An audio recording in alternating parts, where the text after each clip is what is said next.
We just want to welcome Carl Absher, he's a retired arborist, and he's going to talk about native trees that are better than a Callery pear, which many people know as a Bradford pear. And he's going to take questions as we go along, and we'll be monitoring the chat, so we'll bring some of those up too.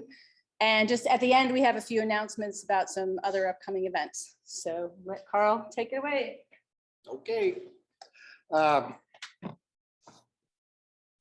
I have to stay here. I'm glad to be here. You know, this is kind of one of my subjects. Don't know what to name this presentation. It kind of came out of a presentation at the Ladies Community Club down in Roanoke County a few years ago. I forget what they asked me to do. I said, I've done that before and I'm getting tired of it. I'll think of something else. And at that time, it was native trees better than Bradford Pear. And some of the attendees there were genuinely offended. I don't think I'll have that problem today. I suspect I'm preaching to the choir. But just in case, if you want to say, I don't have a Bradford Pear, I have a Chanticleer or a Cleveland Select or Aristocrat, it's all the same. They all have the same problem. So you forget that. It's just not going to fly. If you say, well, I have mine pruned every year so they don't fall apart in a storm. Well, it's your money. Do whatever you please. But you're not going to stop them from spreading everywhere else to everyone that doesn't. So,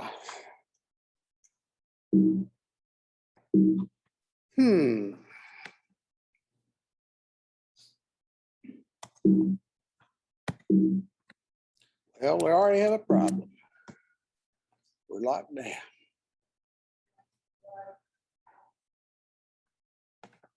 There we go. Don't know what I did, but there it is.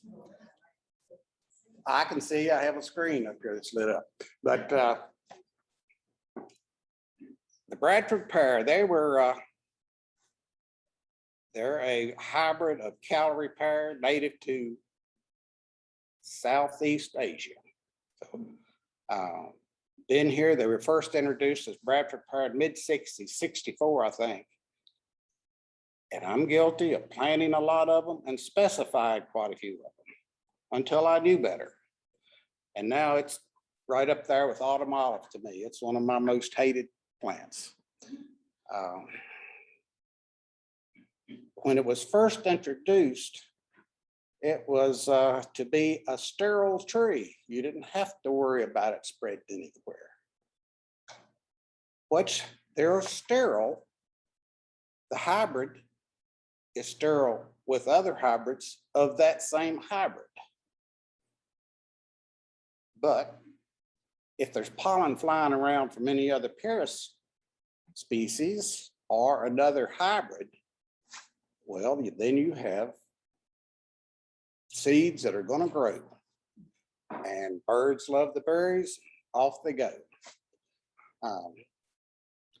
Another thing that the uninitiated say, well, I've had my trees in 5 years. I don't see any coming up any place. Well, that's kind of the way most invasives work. You know, you don't just put them out and the next year they're everywhere. They're there for a few years. If you're out really separated from anywhere, it may take several years before one finally gets pollinated. Well, then you have the little tree planted over nearby, which is still not a problem for a year or two. And it gets old enough. And everybody starts having viable seeds. And then the population goes right through the roof. Every fence row where a bird sits soon has Bradford pears, well, actually Callery pears. They're simple hybrids, so the progeny are not the same as what they came from. The progeny of a Bradford pear or an aristocrat will not be aristocrats. Most of them will revert to the original Callery pear, which is a thorny, nasty thing to get through in the thicket. So then you have something like this hillside out here, out next to the frog pond, out around the dump. They are absolutely taking over everything right there. So it is about as invasive as it gets. Don't know how we're ever going to get rid of it, but we don't need to plant anymore. And if you really want to plant something in your yard, plenty other options we're going to talk about. And if you have them in your yard, just cut them down, just bite the bullet, cut them down, replace them. So if it worked a while ago, no way, I think we got it figured out now. You know, we're gonna be talking about different things. If you have a question, just raise your hand and then I'll repeat it back. Yes, ma'am. Do any of these pears have any fruit? Oh, yeah. They do. Yes, yes. The question was, do any of them have fruit? And yes, they have a lot of fruit, not edible for us. They're little bitty, hard, almost woody thing. They do soften up in the fall. So birds, raccoons, squirrels, and everything else will eat them. And that's who spreads them around. But they're not an edible fruit. So, all right, move on to the next one. One of the complaints you hear about native trees and shrubs, I've heard it from landscapers, landscape architects, different things. I've been in the business a long time now, or was in the business, is they say, well, look how thin it is. It's not attractive. It's just has flowers. Yeah, they're pretty flowers, but just got a few of them. But you take that little serviceberry out of the edge of the woods there, plant it out there where it can get a little light. It dresses up and gets ready to go out. And right there is a good one. Instead of the Bradford Pear, they're actually, well, there's several species around, but this one, arborist, is a tree form. It'll get 40, maybe taller than that. The other one is a smaller shrubbery type thing. It's 15 or 20 feet tall. Alleghaniensis, but they're both just as good. Asking about edible berries, this is one of the best berries out there. All you have to do is beat the birds to them. And that can be a job sometimes. They're wonderful berries, and it's worth planting just for the berries. Do you all want the botanical names of everything? Yes, ma'am. If you plant a hybrid of the serviceberry, is that okay? If you plant a hybrid of, Serviceberry. That kind, I planted a serviceberry that is a shrub, but it's not, it's a hybrid. Okay? Is that okay? question was, she planted a hybrid of a serviceberry. Is that okay? It's great by me. It's good by me. I think it's good. Just get it planted. All right. And I'm hard to keep on subjects. We probably shouldn't get into a discussion too much what's natives, what's not. Most of the horticultural varieties are actually came from a sport. They won't reproduce true. They have to be reproduced by grafts or cuttings, something like that. Same with the hybrids. I don't know about the serviceberry hybrids. So if you plant it out there, it has seeds. Those seeds are going back to the species form, except in minor cases. And, you know, replace the Bradford Pear. The hybrid native tree is a lot better than the Bradford Pear. Does that answer your question, or just, or am I dancing around it? Okay. And it has plenty of berries. Oh, yeah. My grandkids love. Yes, it's a great tree. For one of the first ones to bloom in the spring. Years ago, before I taught my wife all about trees, we would be out in the springtime. She said, look at all the dogwoods on top of the mountain. I say, honey, those aren't dogwoods. Those are serviceberry. And if you're interested in nomenclature, they got some real interesting stuff on that, but probably best not get tied up on that today. Carl? Yes. I just wanted to say there's a comment in the chat. Somebody said there's a lot of great serviceberry foraging all over campus. Dozens and dozens of trees. There's a lot on campus. Yes. Yes. The comment was that there's a lot of good serviceberries on campus. And in Caboose Park. Pardon? And in Caboose Park. as well. Yes, yes. And it's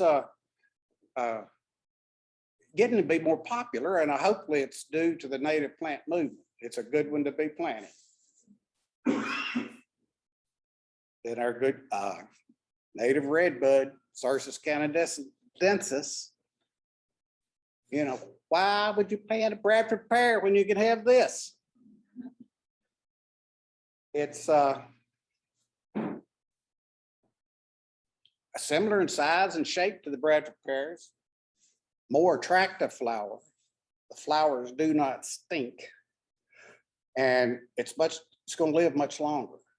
Wood's stronger and it's going to last longer. And really, in my opinion, redbuds, they bloom good some years. The rest of the time, they're just gorgeous, spectacular. I mean, you know, they really go to it. And I don't know why they call them redbuds. They were, you know, the legend is that they were the Judas tree that Judas hung himself from. And so they went from a white flower, they blushed in shame. If you get your hybrids or horticultural varieties, you can have redbuds in pink, purple, but really not red. I wouldn't call them red. You know, they're here everywhere. You don't need to go to a nursery and buy one of them. They're everywhere.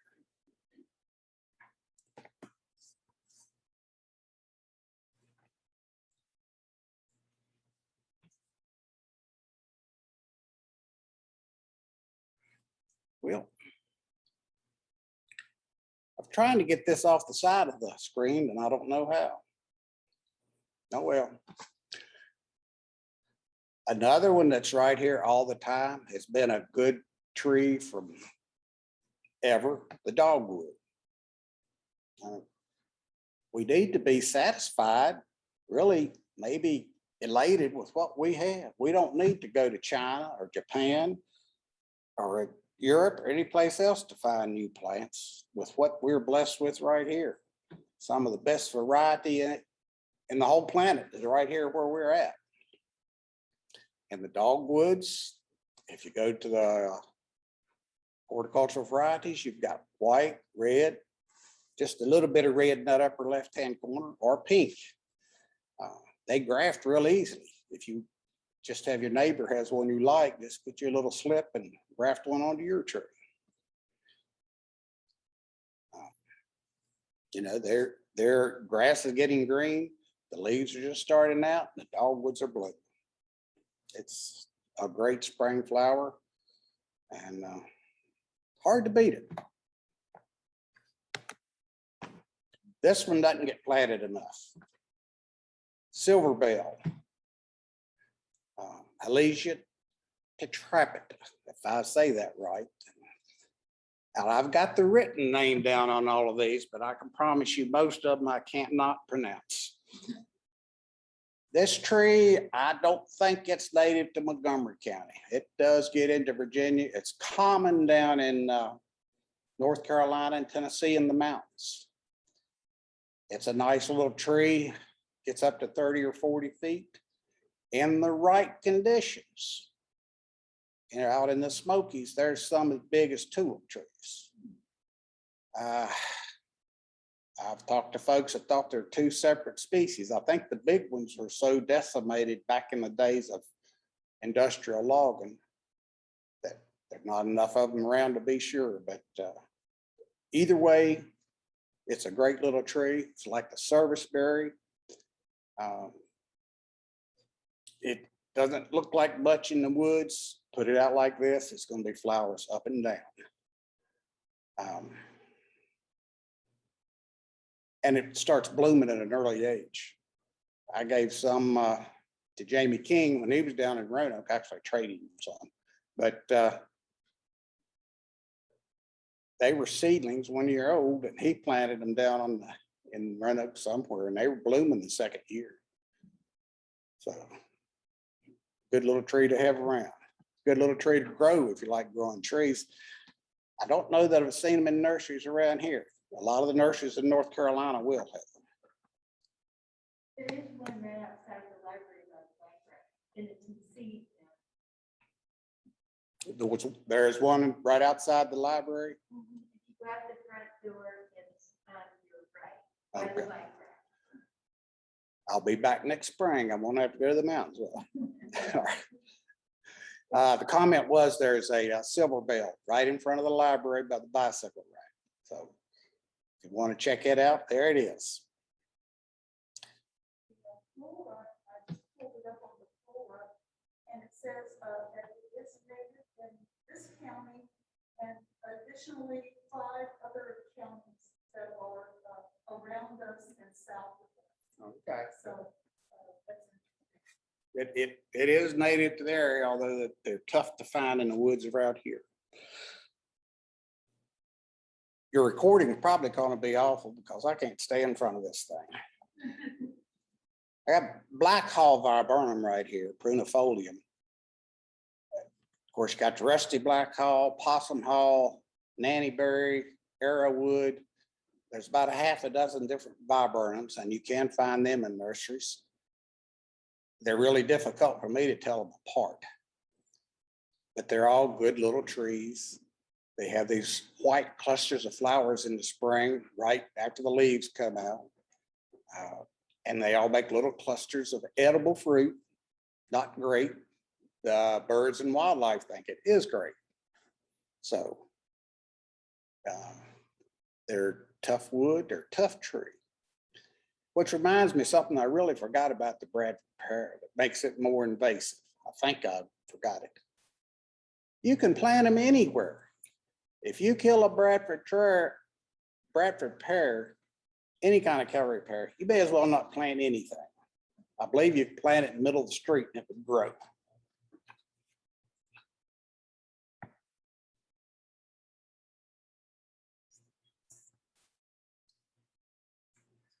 My cursor's disappeared. Where's your cursor? I can do it if I can get to your cursor. If we can get to your cursor, you hit Well, that little line. right Yeah, I there. tried that a while ago, but I wonder what happened to hitting that. Nope. Whoop, Oh, no, oh, no. sorry. Now you should be able to do it. Go over here and minimize it real quick. We'll get it. Now, And I'm gonna be a Zoom whiz. And to those who aren't here, I apologize to you as well as the ones that are here. I'm Zoom challenged, I guess you would say. I don't know. But we'll go on. You say that the viburnum sometimes is invasive. No. I said it's not. I just happened to think about what, I just happened to the viburnums, I would never call them invasive. Oh, not all. I was just, they reminded me of something that I really forgotten about the Bradford pears or Callery pears. You see these a lot in Montgomery County along the roads come May and June. Those white flowers will be out there all over the place. They're blooming kind of with the blackberries, I guess. But they'll be in a lot of those fence rows, and they're in fence rows because the possums and birds and whatnot all like them. And so that's where they end up getting planted at. And they're in our understory. They're just a really good wildlife tree, and they bloom well in the shade.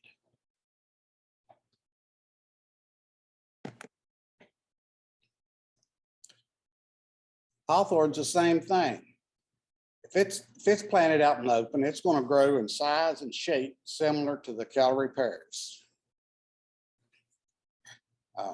It has you know, just like this has a great flower on it. It holds it a while. The berries are good for wildlife.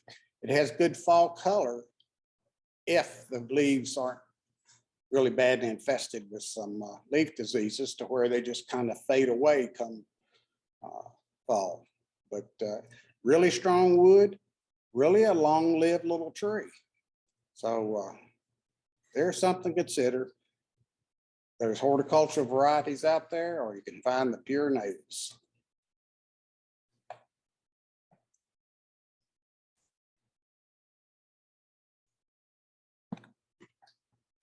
Ladder nut. I think most people probably consider it to be a shrub, but I like it, so I got it in here. A lot of the, you know, my favorite trees changes from season to season or what kind of mood I'm in. So some of these that go into last night, but, or some went out. And the bladder nut it really likes moist areas along streams. Little bell flowers, kind of greenish white. The little seed pods that are in the lower right, they'll hang on there a long time after they dry. And they just kind of flutter in the breeze. So it's a little interesting tree from springtime on. And there are a lot of them growing along our streams. Maybe that's why nobody goes to the trouble to plant them in the yard. I do not know.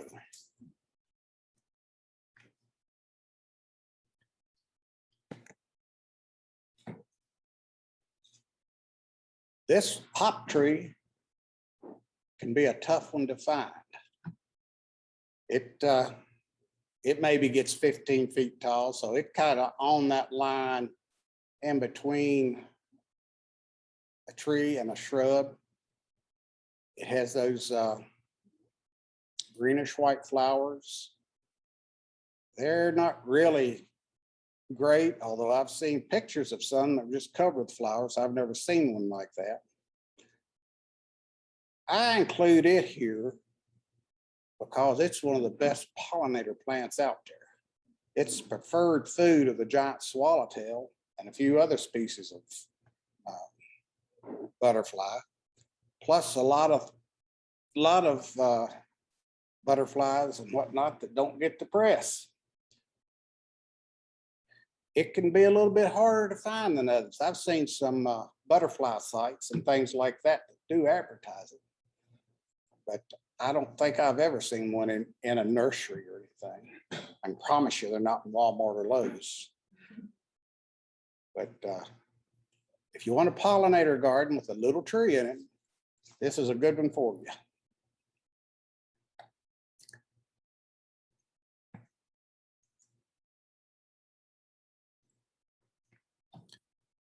All of these trees are favorites of mine.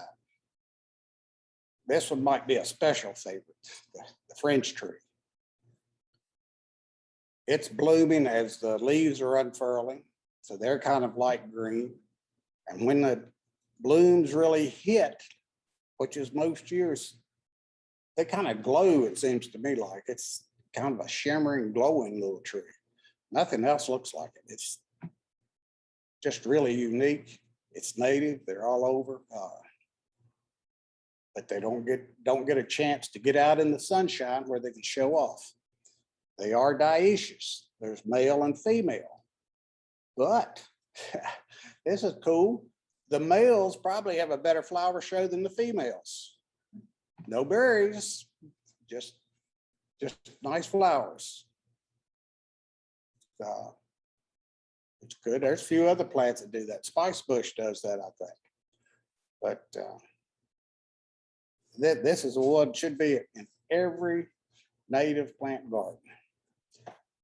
While I'm thinking about it, pictures. I've got a few of my own pictures that aren't very good. Of course, you get on the internet anymore, you get on Google, you can find all kinds of pictures. You don't always find the source of where they came from. I've got a couple I borrowed from the Bee Tree app. Just to show some of the details, like some of the flowers and things where they're split screen. I borrowed some from Dr. Craddock down at UTC. So I want to make sure, you know, These are not all my pictures. Just trying to show you some of my favorite trees.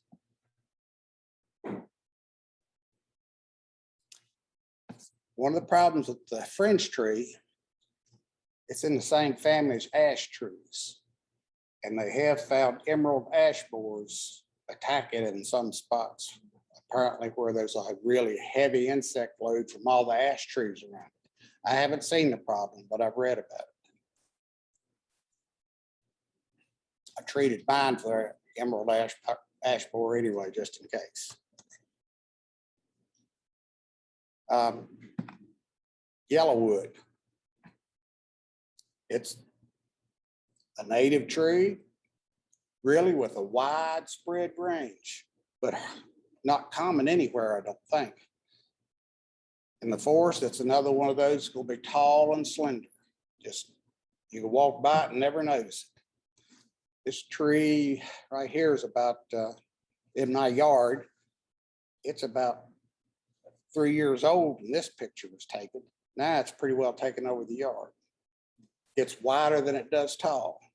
They go 30 feet tall and 40 feet wide. There's a mature one covered in flowers. So I think so, yes. But I'm not sure where. You can see the building behind it. It has a lot better flowers show than mine. I've got a big maple tree behind mine that shades half of it.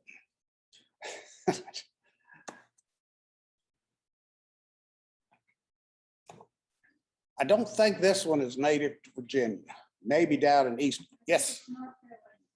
Pardon? I think it's from North Carolina, but it grows here. I mean, I have one of those. Oh, yes, I do too. Yeah, but I heard that, I think it's native to North Carolina. Yes, North Carolina and a little south. I think it might be down in Eastern Virginia. The comment was, this tree is probably not a Virginia native unless it's down towards the eastern shore. It is native in North Carolina and South Carolina and Georgia down through there. It grows well here. Has these little vertical red flowers, and I mean, they are red. Problem with it, the deer love it. They think it's the best thing there ever was. If you can keep the deer off of it, it makes a good hedge. I've seen hedges made with it. So you get a hedge 15 feet tall with a nice screen, you don't have to prune. You just look at it all the time.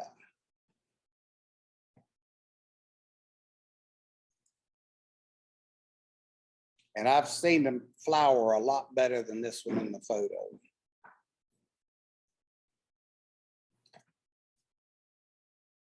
Trees don't have to be known for their flowers to be better than Callery Pear. So here's one of my favorites that really the flowers are inconspicuous. The fruit's inconspicuous. Size and shape, it's nice rounded crown. The foliage is attractive, that's a nice green. Just because a leaf is green doesn't mean that it's attractive. It's got the texture and everything. It has a really nice yellow fall coloration. And look at the picture there on the right. The trunk is really unique the way it's fluted. It has that tight bark. Another name for it's musclewood. You can see why they're really ripped, I guess the kids say now. Once the leaves are gone, that's, you get all those shadows across it, gives you a real interesting texture out there in your flower beds during the winter.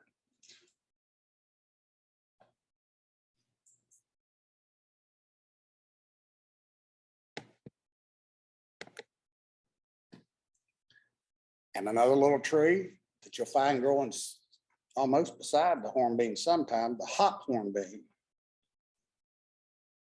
Again, it's 30 feet tall, maybe a little larger, nice round crown, attractive foliage. It gets its name from its fruit capsules, look like little hops hanging down. They will hang on there well into the winter if squirrels don't eat them all. And You know, that gives it a little interest. And the bark on the leaves and trunk is just the opposite of the hornbeam. It's all flaky and stringy.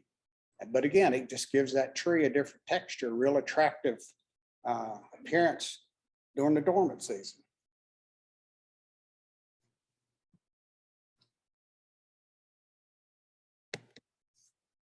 Another one of my best favorites is a sourwood.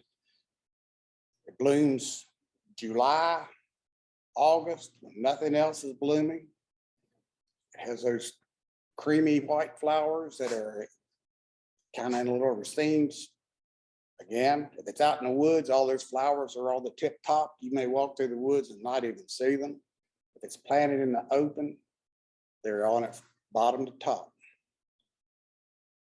The seed capsules stay on there well into the winter, kind of decorated like Christmas balls. The fall color, that's normal fall color, that picture. They got the best fall color of any tree we have, in my opinion, for what it's worth. And even the leaves, they're kind of like a laurel leaf, real lustrous green, shiny. But that fall color is hard to beat. If there's a problem with them, they can be a little cantankerous about growing in cultivation. They do not like to be transplanted. So you might got to start with a little one and wait on it. But the woods are full of them. They just don't like to be handled at all.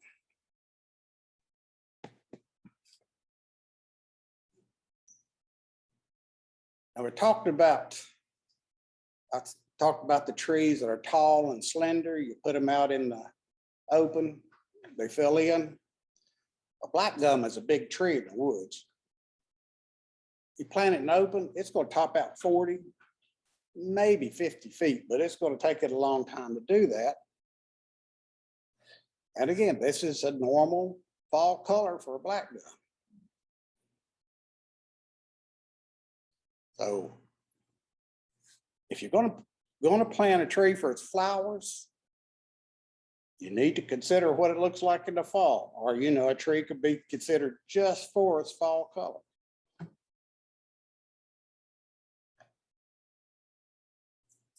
Really strong wood, long-lived trees.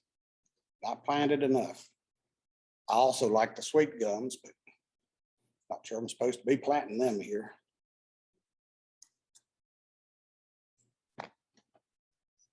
This one don't get enough credit.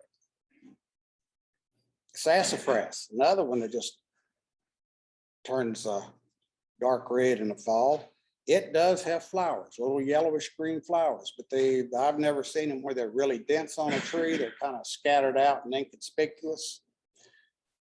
Planted out, you know, it's planted out in the open. It makes a really nice tree. Years ago, like in the 70s, when I was first getting into arboriculture, I was working in a yard and there was a nice little tree, it was dormant, a nice little tree over a patio. I didn't know what it was at first. It didn't register on me. It was a sourwood, and it was just a perfect shape, about 20 inches in diameter, symmetrical, full crown, but nobody plants them out in the open and gives them a chance to do that. Other thing about the sassafras is they do send up root sprouts. Although it makes it easy if you go where some in the woods that you want to move to your yard, just dig up a little root sprout.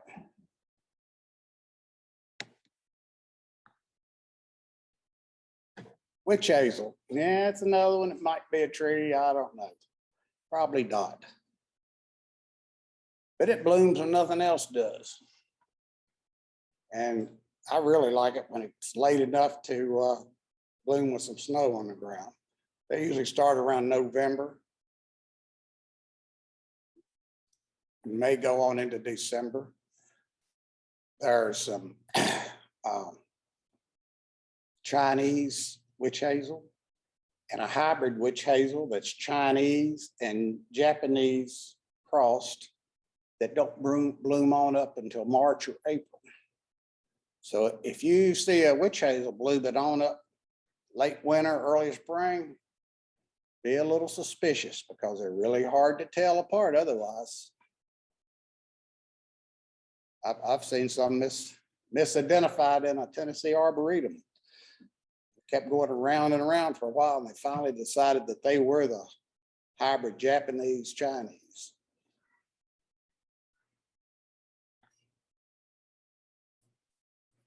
So since that's winter tree, I guess we need to talk about where we could find some native trees.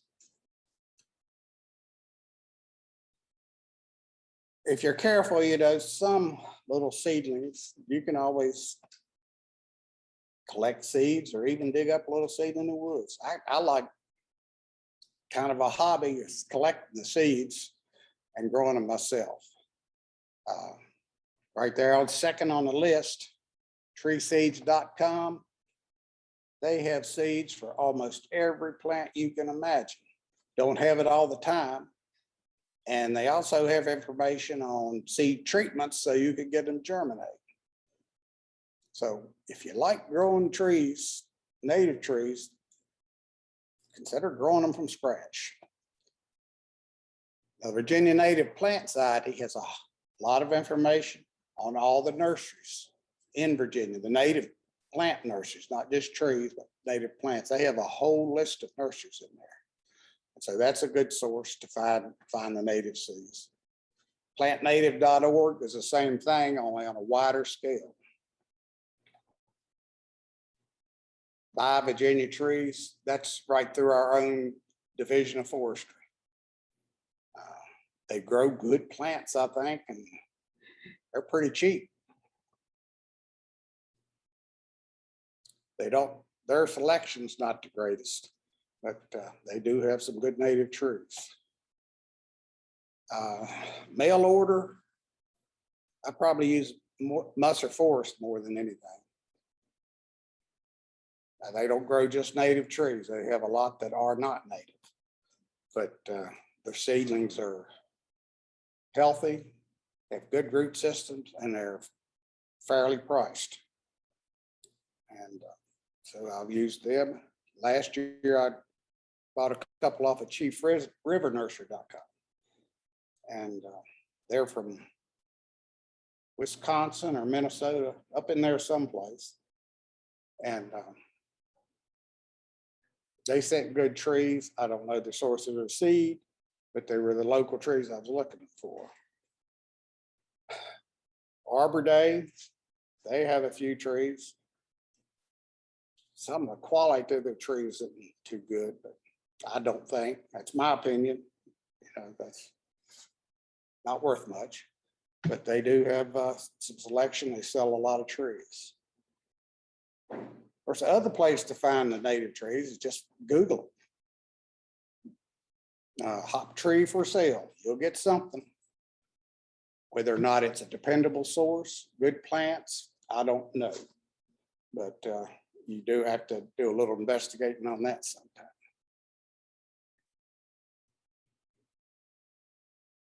So that's all I have.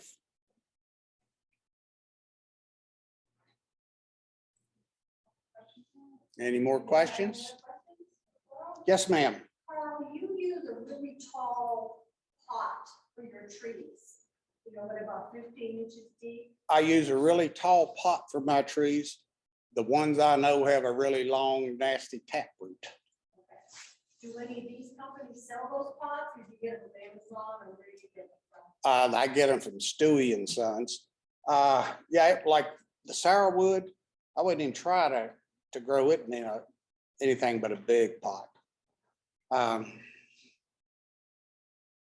Let's see. Most of these trees I've got on here would grow well in just any pot. They'll probably be pot bound by the time you plant them in, but it's the ones you got, the chickpea pins and chestnut trees, they have to have room for that taproot to grow. Carl, can you explain that question for the people? Okay. Question was, I've given Diane some seeds that they were grown in like a 16-inch tall pot, and it helps with trees that I know have a lot of taproot on those seedlings. They have a fiber system. I don't worry about it. And where did you get that pot? Stewie, Stuewe, Stewie and Sons. And they may be other places too. Somebody in the chat is asking about the hackberry tree. Yes. Hackberry tree. I guess everybody can see that question. Is there a particular question about it? Well, I just said, what about the common hackberry tree? I believe it is a native. Yes, the common hackberry or sugarberry, they're cousins. They're good trees. They produce berries that are good wildlife food. And not a bad yellow fall color. And they make a good one. They, like I said at the first part of this, what's my favorite tree today may not be my favorite tree next week. Okay, hackberry may make it next week, but it didn't make it last night. Okay, there's another question in the chat. It said, why did the Bradford tree become a predominant landscape tree when there are so many alternatives, including dogwoods and redbuds, which grow so well? Okay, do I need to repeat that? Why did the Bradford Pear become so dominant when we have better choices? Well, the grass is always greener on the side, and we're always, being humans, attractive to the exotic.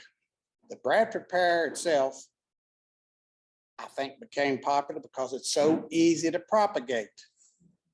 So it can be done cheaply. You can buy them for not much and you can't kill them. Nurseries don't want people coming back, my tree died, even if they killed it. You know, if they didn't water it, even if they buried it when they covered it up. And the Bradford Pear is maybe the toughest tree out there. That's all my opinion. No facts to support it. Okay. Yes, ma'am. I had a question about the white fringe tree. You mentioned that might be some concern that it's in the same family as ash trees and may be vulnerable to emerald ash borer. Yes. So I guess my question is, we've lost all the ash trees on our property. Is there enough of a reservoir for, like, where are the emerald ash borer fields going now that all the ash is dead? I don't know. I hope they become extinct, but Sorry, Carl, can you repeat that? yeah, the question was, all our ash trees are dead. Where does that huge population and reservoir of emerald ash borers go? And I don't know. You'll have to ask an entomologist that. I would think there would be a big interruption in their life cycle. Although they've been reported on the fringe tree. It's not like it's a favored tree. It was by accident, I think. I don't know on that one either, but it's a concern. Lilacs in the same family. Mm-hmm. They share some things. But you know, I don't know. Okay, so there's another question in the chat. I planted a red bud next to the house with the intention of moving it before it got too big. Unfortunately, it is now about 7 to 8 feet. Should I leave it or remove it? If it's too close to the house, you need to move it. 7 or 8 feet tall shouldn't be a big deal. During the dormant season, it could even be moved bare root, but you don't want to dig it up and let it set on the ground. Before you start digging the tree, you want to have a hole ready for it where you can get down on your knees and get all that soil around the new roots. The tree's liable to need a big root ball otherwise. That could be heavy. But if it's too close to the house, any kind of tree, don't leave it there any longer. Try to move it. I hope that's a good answer. Additional question about the red buckeye. Yes. There's a ton of buckeyes in the woods near my house. those are not, those are just like common buckeye or? Yellow buckeye, yes. Yellow buckeye. And those are native to here? Oh, yes. Oh, yes. Okay. And they're much larger. They're much larger. The red buckeyes, 15 feet's about what all they get to. And another one that's not quite native here. And what's native and what's not is a big, long subject. It's the bottle brush buckeye. It blooms on up in the summer after things are getting hot. And it has a bloom just like its name, a bottle brush. And they're another attractive small tree. It didn't make the cut today either.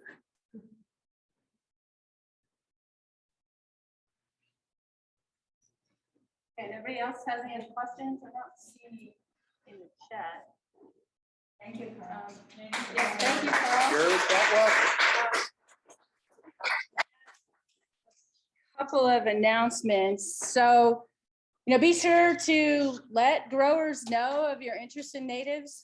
We have a few cards here from the Plant Virginia Natives campaign you can thank them for stocking native plants, but obviously we need to let people know that we're interested. We are working on a plan with the Plant Southwest Virginia Natives to try to make some trees and shrubs available in the spring. We had a tree giveaway this past spring. This next spring we'll probably do it by a small donation to help cover the costs, but we are looking at that. And we also have a couple of other events coming up. On Tuesday, October 26th at 6:30, we will be co-hosting with the Blacksburg Farmers Market at the Lyric, a showing of Kiss the Ground about regenerative agriculture. And I haven't seen this film, but the people who I know who have say it's really a great film. And then the very next day, we will be back here for another lunch and learn on composting. So I think that's it. Nobody has anything else. Thank you all for joining us. Yes, sorry, and yes, thanks again to Carl for being here with us and telling us about all these great trees. I can personally attest to how terrible Bradford pears are. And I wish I had known when I first moved in, because they were lining both sides of our yard. Trying not to step on your toes. I know. By the time we knew how bad they were, they'd gotten bigger. Our neighbors didn't want us to cut them down. It became a whole thing. But I have replaced several of them with red buds. So I haven't quite gotten rid of all of them. I have to tell you too, it's not enough just to cut them down. They will keep coming up all over. They sprout from the stump. It's definitely a challenge to get rid of them. So, okay, thanks everybody.